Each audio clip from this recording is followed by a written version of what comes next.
하나님 말씀은 누가복음 12장 35절부터 48절까지입니다.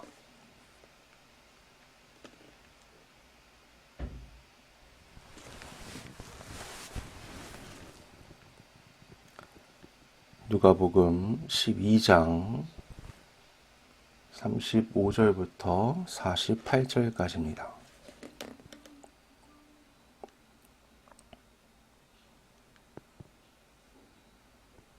봉독하겠습니다. 허리에 띠를 띠고 등불을 켜고 서 있으라.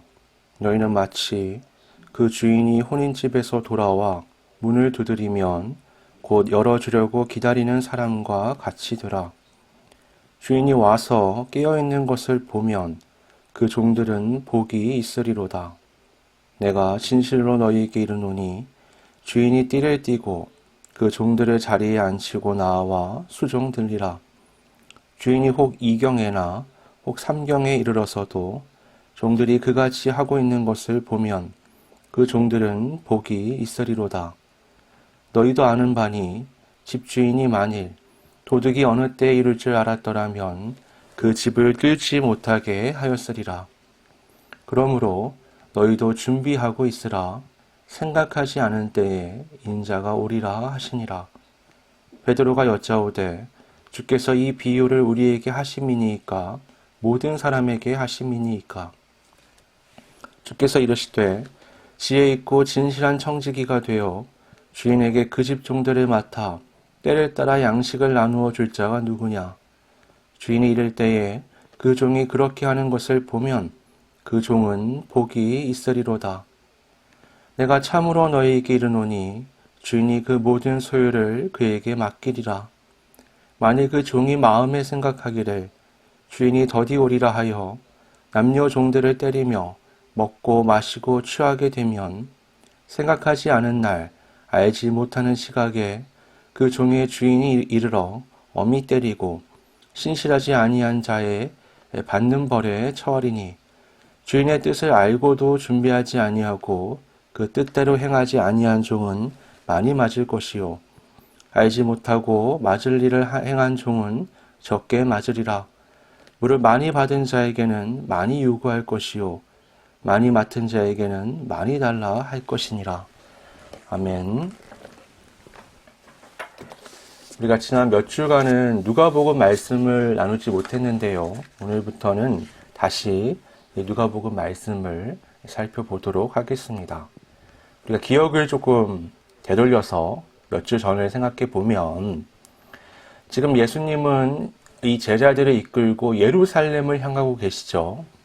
이 여행은 일반적인 형태의 여행이 아닙니다. 이 여행은 하나님 나라를 향한 여행입니다. 예수님은 출발하기 전에 자신을 따르는 제자들에게 아주 단단한 각오를 물으셨죠. 예수님을 따르는 자는 자신의 모든 것, 곧 아주 기본적인 가족에 대한 의무까지도 뒤로 하고 예수님의 뒤를 따라야 했습니다. 이걸 우리한테 똑같이 적용할 수 있느냐? 어떤 부분은 그렇지만 보편적으로는 그렇지가 않아요. 예수님의 이 여행은 일회적인 특별한 여행이었습니다. 예수님은 이 여행이 십자가의 죽음으로 이른다는 것을 알고도 각오를 하고 나아가셨습니다. 인류의 모든 죄를 짊어지고 죽어야 하는 그 목적을 향한 여행이었기 때문에 웬만한 각오를 가지고는 도저히 갈 수 없는 거죠. 예수님을 따르는 제자들도 비슷한 각오를 해야지만 했습니다.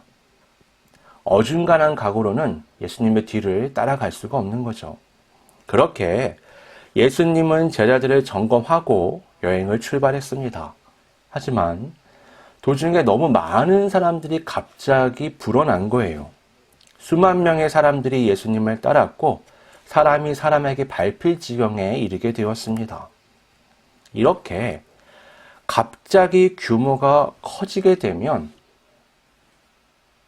그 리더가 계속해서 방향을 제시하고 어긋나지 않도록 사람들을 살펴야만 합니다.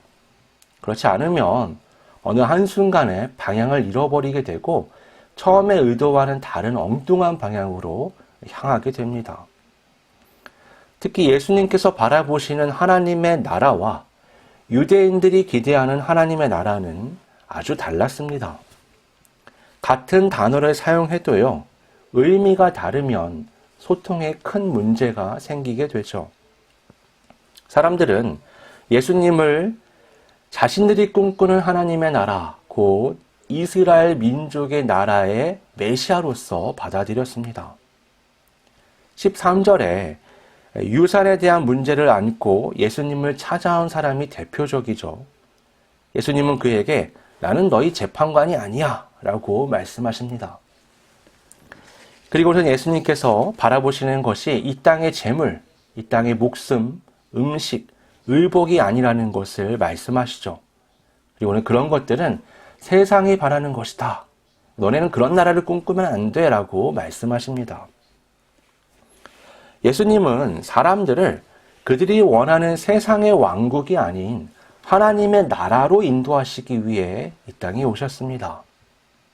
예수님은 30절에서 너희의 모든 필요를 너희 아버지께서 이미 아신다라고 말씀하십니다. 이 말씀은 우리에게 우리의 현실을 예전과는 다른 시각으로 봐야 한다는 것을 깨닫게 해줍니다. 우리는 늘 어떤 필요를 느끼며 살아가죠. 무언가가 필요하다라고 늘 갈증을 느낍니다. 왜 필요하다고 느낄까요? 내가 스스로 부족하다고 느끼기 때문이죠. 무언가가 부족하기 때문에 어떤 필요를 원하는 겁니다. 그런데 하나님께서 나의 그 모든 필요를 아신대요. 그럼에도 지금 내 삶에 내 필요가 채워지지 않는 이유는 뭘까요? 하나님이 모든 걸 알고 계시고 나는 갈급한데 하나님이 여전히 내 삶 가운데 그 필요를 채워주시지 않는다면 우린 이걸 어떻게 받아들여야 할까요? 첫 번째로는 내가 필요 이상의 것을 바라고 있나 확인해 봐야 합니다. 두 번째로는 어떤 이유 때문에 하나님께서 나를 어려운 형편에 그냥 두신다라고 생각해 볼 수 있는 거죠. 근데 많은 사람들이요, 이 자신을 후자라고 생각을 해요.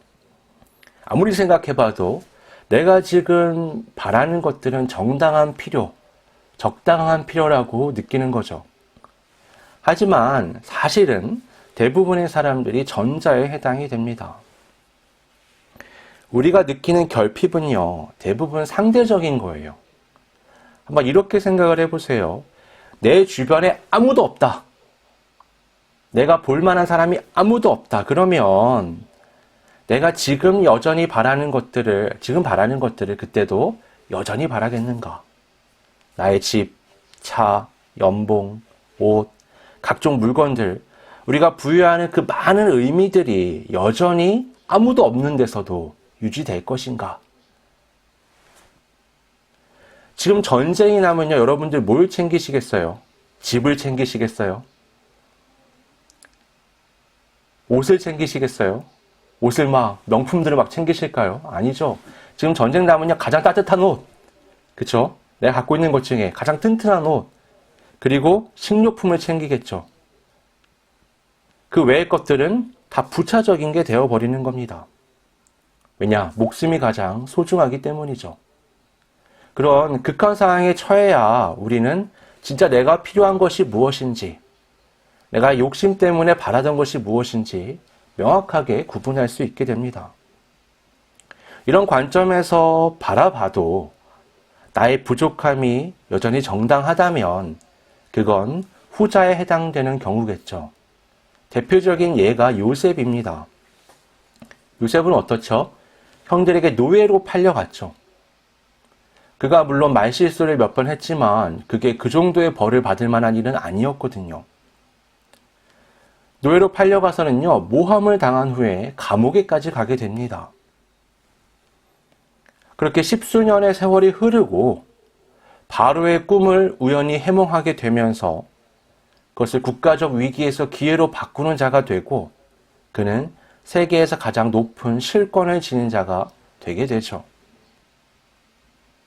그는 애굽뿐만이 아니라 세계를 구원하는 지도자가 됩니다. 그가 그 정점에 이르러서 형들을 다시 만나죠. 그가 하는 고백을 들어보면 그가 자신의 삶을 어떤 관점으로 바라보고 있는지를 알게 됩니다. 그는 자책하며 괴로워하는 형들을 보고서 지난 자기의 고통을 떠올리고 복수하는 게 아니라 형들의 그 마음을 오히려 위로하면서 자책하지 말라. 이 모든 일들은 나나 당신들의 개인적인 사하 이전에 하나님의 놀라운 구원의 역사를 이루기 위한 과정이었다라고 얘기를 하는 겁니다. 하나님의 관점에서 자신의 지난 모든 고통의 삶을 볼 수 있는 거죠. 조명해 볼 수 있는 겁니다. 나의 욕심 때문에 삶이 궁핍하게 여겨지든 아니면 실제로 하나님께서 나에게 고난을 주셔서 인도하고 계시든 간에 중요한 것은 하나님이 나의 삶을 아신다는 겁니다. 이거든 저거든 하나님이 인도하고 계신다는 게 우리에겐 무엇보다 중요한 거죠. 그렇게 우리는 이 땅의 물질 세계에서 눈을 들어서 하나님의 나라를 바라봐야만 합니다. 이 세상은요, 절대로 우리에게 만족을 주지 못합니다. 그래서 엄청난 부와 명예와 권력을 가졌어도 불행과 죽음으로 끝나는 경우를 우리가 너무 쉽게 보게 되죠. 상대적 필요는요, 절대적 만족을 줄 수가 없습니다. 32절에서 예수님은 하나님의 나라가 우리 모두에게 동일하게 주어졌다라고 말씀합니다. 상대적인 어떤 만족이 아니라 절대적인 만족을 가져다 주는 것이 바로 하나님의 나라죠. 예수님은 죄에 물든 상대적 만족을 향하는 이스라엘에게 절대적인 기준, 절대적인 만족인 하나님의 나라를 향하라고 말씀하십니다. 이 연장선에 오늘 본문 말씀이 있는 겁니다. 본문의 주제는 주인의 오심을 깨어서 기다리는 종의 자세입니다. 오늘 말씀은 35절부터 40절, 그리고 41절부터 48절, 이 두 단락으로 나눠지는데요. 둘 다 주인이 불시에 온다는 것을 염두하고 하는 말씀입니다. 그런데 앞의 말씀은 어떤 시간대에 초점이 맞춰져 있고요. 뒤의 말씀은 종이 하고 있는 일에 초점이 맞춰져 있습니다. 둘 다 이 종의 신실함이 핵심인 말씀이라고 할 수 있습니다. 먼저 앞부분을 보면 주인이 혼인잔치에 간 상황이에요. 언제 끝나서 돌아올지 모릅니다. 근데 밤이 되어버렸죠. 지금처럼 전화가 있는 것도 아니고 따로 연락할 수 있는 방법이 있는 것도 아니에요. 이럴 때 종은요, 언제 당도할지 모를 주인을 기다리면서 대비해야 합니다. 주인이 도착하시면 지체 없이 문을 열어야 되는 거죠. 종이라면 이게 너무나 당연한 일인데 여기에 예외적인 상황이 들어간 겁니다. 38절을 보면 2경 혹은 3경에도 이처럼 주인을 맞이하는 종이 있다면 복이 있을 것이다 라고 말씀하죠. 이 유대인식의 시간 개념에서 밤은요 3시간대로 나눠집니다. 저녁 6시부터 밤 10시까지 이걸 초경이라고 하고요. 밤 10시부터 새벽 2시까지 이걸 2경이라고 합니다. 그리고 새벽 2시부터 아침 6시까지를 3경이라고 해요. 그러니까 지금 말씀하는 2경과 3경은 밤 10시부터 아침 6시까지 사람이 일반적으로 잠을 자고 있는 쉬는 시간이라고 말할 수 있는 겁니다. 근데 이 예외적인 상황에 주인이 도착했을 때도 낮 시간과 같이 종이 허리에 띠를 띠고 등불을 들고 주인을 맞이하는 것을 지금 말씀하는 거죠. 이 종들은 아주 귀한 행동을 하고 있는 겁니다. 37절에서 예수님은 이 종들에 대해 주인이 이들을 본다면 주인이 띠를 띠고 종들을 앉히고 수종될 것이라고 말씀하죠. 한밤중에 귀가한 주인의 수종을 종들이 드는 것이 아니라 종들의 수종을 주인이 든다고 말씀합니다. 그만큼 종들이 한밤중에 보여준 이 충성은 주인에게는 아주 특별한 거죠. 종들은 그 시간까지 씻지도 못하고 잠자지도 못하고 쉬지도 못하고 서 있습니다. 그들은 주인이 도착해야만 쉼을 가질 수 있죠. 나쁜 주인이라면 그 시간에 종들이 그렇게 있어도 내 수종을 둘라고 말할 수 있지만 예수님이 말씀하시는 이 주인은 바로 자신을 가리키는 겁니다. 예수님은 그런 분이 아니에요.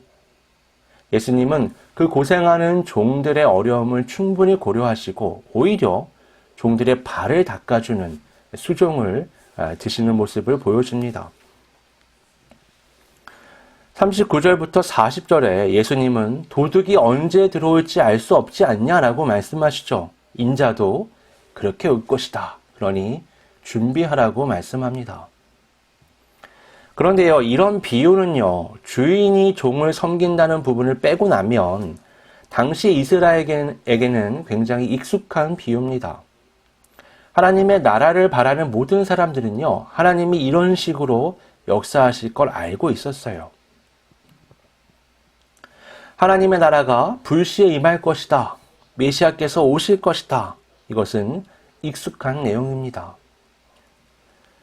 이스라엘 백성은요, 바벨론 포로를 시작으로 아수르, 페르시아, 헬라, 로마에 이르기까지 수세대 동안 하나님의 나라의 임하심을 기대했지만 보지 못했습니다. 이 어둡고 긴 시간 동안 어떤 이들은 포기했고 어떤 이들은 제멋대로 살아갔죠. 이 말씀을 듣고 있던 제자들은 한 가지 의문이 들었습니다. 이 말씀이요, 어떻게 들어보면 이스라엘 전체를 가리켜서 하시는 말씀 같고, 또 어떻게 들어보면 제자인 자신들에게 한정해서 하시는 말씀 같거든요. 그래서 제자들 중에서 대표격인 베드로가 나서서 예수님께, 아니, 이게 누구한테 하는 말씀입니까? 사람들입니까? 아니면 우리들입니까? 라고 묻게 됩니다. 그러자 예수님이 또 다른 비유를 그들에게 말씀하시죠. 이번에는 주인이 도착했을 때 종들이 하고 있는 행위가 문제가 됩니다. 여기서 주인은 떠나기 전에 종들에게 어떤 임무를 맡깁니다. 그것은 뭐냐? 다른 종들의 필요를 공급하는 겁니다. 종들의 필요를 공급하는 것, 이건 주인이 원래 하는 일이에요. 근데 주인이 부재중이기 때문에 그것을 대신할 종을 뽑아서 임명한 겁니다. 이렇게 그에게 맡기고 떠났는데 주인이 어느 날 불시에 돌아온 거죠.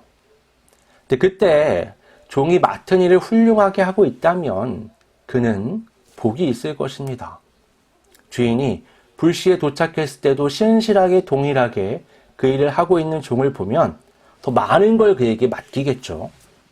반대로 종이 맡겨진 일을 하지 않고 오히려 자기에게 주어진 권한을 남용해서 마치 자기가 주인인 양 다른 종들을 다스리고 때리고 억압하고 오히려 나눠야 할 재물로 자신의 배를 불리고 있다면 그는 주인에게 큰 벌을 받겠죠.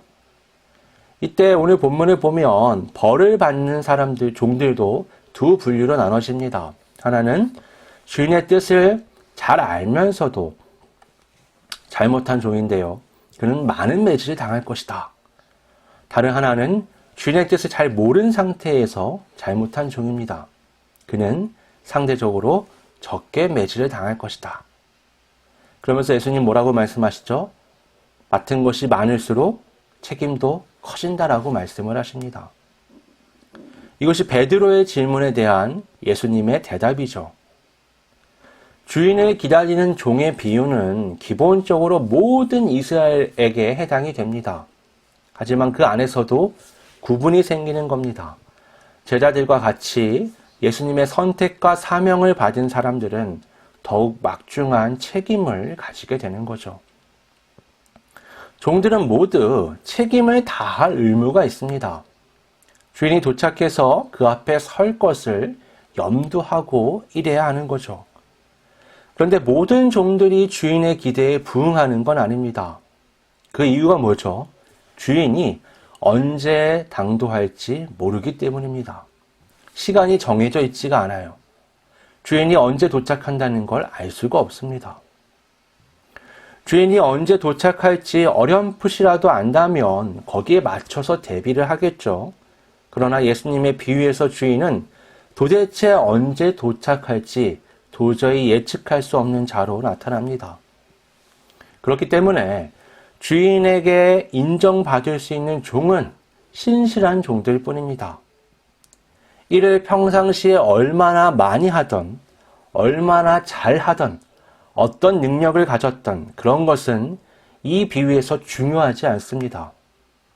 한밤중에 오신 주인을 맞이할 수 있는 종, 주인의 명령을 따라 시종일관 동일하게 일을 하고 있는 종, 일을 잘하고 못하고 대단하고가 아니라 신실하게 지구력 있게 일을 하고 있는 종만이 주인의 인정을 받게 되는 겁니다.